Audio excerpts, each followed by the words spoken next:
ଓମ୍ ସୂର୍ଯ୍ୟାୟ ନମଃ। ଶମ୍ବଦଶମୀର ବ୍ରତ କଥା।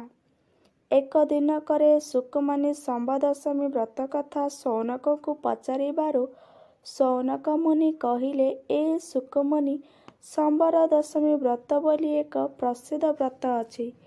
ସେ ବ୍ରତ କଲେ ସିଦ୍ଧି ଲାଭ ହୁଏ, ନାରୀମାନଙ୍କର ସୌଭାଗ୍ୟ ଲକ୍ଷ୍ମୀ ବୃଦ୍ଧି ହୁଏ, ସକଳ ମନୋରତ୍ନ ସିଦ୍ଧି ହୁଏ, ଅପୁତ୍ରିକ ପୁତ୍ର ଲାଭ କରନ୍ତି, ମୃତବସ୍ଥା ନାରୀମାନେ ଫଳପ୍ରାପ୍ତ ହୁଅନ୍ତି, ବାଞ୍ଛିତ ଫଳ ପ୍ରାପ୍ତି ହୁଏ। ଏପରି ବଚନ ଶୁଣି ଶୁକମୁନି ପଚାରିଲେ, ଏହି ବ୍ରତ କରି କେଉଁମାନେ କି ଫଳ ପାଇଥିଲେ ତାହା ମୋତେ କୁହନ୍ତୁ।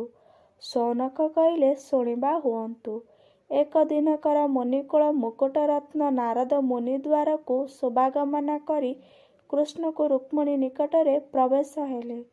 ଏ ସମୟରେ ରୁକ୍ମିଣୀ ଦେବୀ ନାରଦ ମୁନିଙ୍କୁ ଅର୍ଘ୍ୟ ଦେଇ ଉତ୍ତମ ରୂପେ ପୂଜା କଲେ। ରୁକ୍ମିଣୀଙ୍କ ଭକ୍ତି ଦେଖି ଆସନ ଗ୍ରହଣ କରି ରୁକ୍ମିଣୀଙ୍କର କୁଶକଳେବର, ଲୋତକପୂର୍ଣ୍ଣ ନୟନ, ଦୀନବଦନ ଏବଂ ବିଶ୍ୱସ୍ତ ଭାବ ଦେଖି ମୁନି ରୁକ୍ମିଣୀଙ୍କୁ ପଚାରିଲେ, ହେ କୃଷ୍ଣ ପ୍ରିୟାବତୀ, ତୁମେ ଏତେ ଦୁଃଖରେ କାହିଁକି କାତର ହେଉଛ, ତାହା ମୋତେ କୁହ।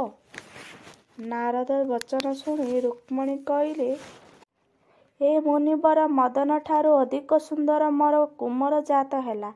ସେ କୃଷ୍ଣଙ୍କୁ ଅନୁରୂପ ସକଳ ଜନ ମୋହିତ କଲା।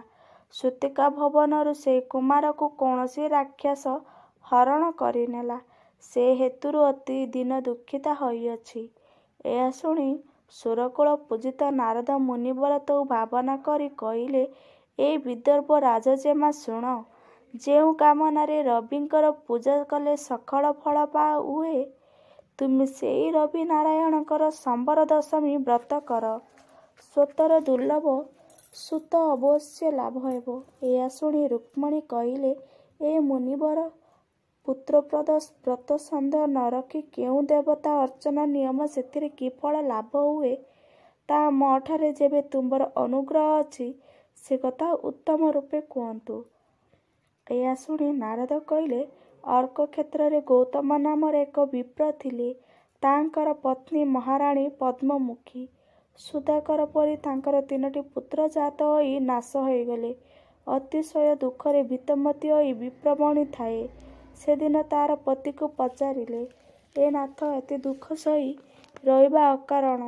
ପ୍ରିୟତମା ପତ୍ନୀର ଦୁଃଖ ଦେଖି ବିପ୍ରବର କହିଲେ, ଏ ପଦ୍ମବଦନା, ଦିବାକର ପ୍ରୀତିକାରକ ହେବାର ଯତ୍ନ କର। ଗୌତମ ବିପ୍ରଙ୍କ ଠାରୁ ଏମତ ଶୁଣି ପତିଭକ୍ତି ପରାୟଣ ପଦ୍ମମୁଖୀର ଦିନକର ପ୍ରୀତି ଲଭିବା ମାନସରେ ଅତି କଷ୍ଟରେ ତପ ଆଚରିଲେ। ପଦ୍ମମୁଖୀର କଠୋର ତପ ଦେଖି ସପ୍ତ ଅଶ୍ବ ବାହନ ଦିବାକର ସନ୍ତୁଷ୍ଟ ହୋଇ ସ୍ୱପ୍ନରେ କହିଲେ, ତୁମର କଠୋର ତପସ୍ୟା ଦେଖି ଆମେ ସନ୍ତୁଷ୍ଟ ହେଲୁ। ନିଶ୍ଚୟ ତୁମର ମଙ୍ଗଳ ହେବ। ଆମ ବାକ୍ୟ ଗ୍ରହଣ କର। ଆମକୁ ପୂଜା କରି ଆମ ବ୍ରତ ଆଚରଣ କର। ପୌଷ ମାସ ଶୁକ୍ଳପକ୍ଷ ଦଶମୀରେ ଭକ୍ତି ମାନସରେ ପ୍ରଭାତରୁ ଉଠି ବିଧିରୂପ ସ୍ନାନ ସାରି ମୋର ହୃଦୟ ବେଳା 7ଗୋଟି ମଣ୍ଡଳ ନିର୍ମାଣ କରିବ। ତଣ୍ଡୁଳ ଲିଆ, ଗୁଡ଼, ନାରିକେଳ, ଅଦା ମିଶାଇ ମୋଦକ କରିବ। ଏପରି କରି ମୋହର ଆଗରେ ନୈବେଦ୍ୟ ରଖି ଶ୍ରଦ୍ଧାରେ ଉପହାର ଦେଇ ପୀଠ ସ୍ଥାପନ କରି ଭକ୍ତି ସହିତ ବିଧି ମତେ ପୂଜା କରିବ। ଅର୍ଘ୍ୟ, ଗନ୍ଧ, ପୁଷ୍ପ, ଧୂପ, ଦୀପ ଦେବ। ପ୍ରଥମେ ପାତ୍ର ମୋଦକକୁ କାହା ସହିତ କଥା ଭାଷା ନ ହୋଇ ନିଜ ଭୋଜନ କରିବ। ତାପର ମଧ୍ୟାହ୍ନରେ ଶ୍ରଦ୍ଧା ଭକ୍ତି ମତେ ବିଧି ଅନୁସାରେ 7 ମଣ୍ଡଳରେ ନୈବେଦ୍ୟ ରଖି ପ୍ରଭାତ ବିଧି କରି ପୂଜାବିଧି କରିବ। ପୂଜାର ମନ୍ତ୍ର, ଓଁ ଶ୍ରୀ ସୂର୍ଯ୍ୟନାରାୟଣ ସ୍ୱାହା। ଓଁ ଶ୍ରୀ ସୂର୍ଯ୍ୟନାରାୟଣ ସ୍ୱାହା।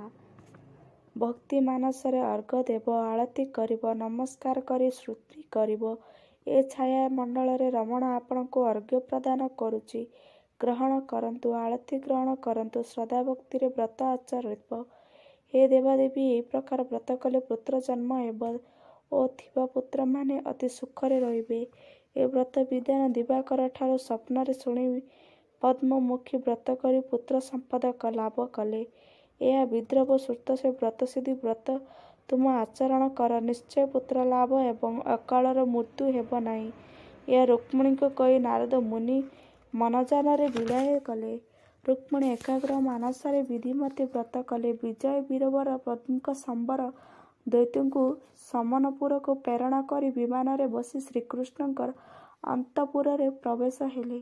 ରୁକ୍ମିଣୀ ଏବଂ କୃଷ୍ଣ ପଦ୍ମମୁଖୀଙ୍କୁ ଦେଖି ଅନ୍ଧଚକ୍ଷୁ ପାଇଲା ପରି ଆନନ୍ଦରେ ବାରିଧରେ ମଜିଗଲେ।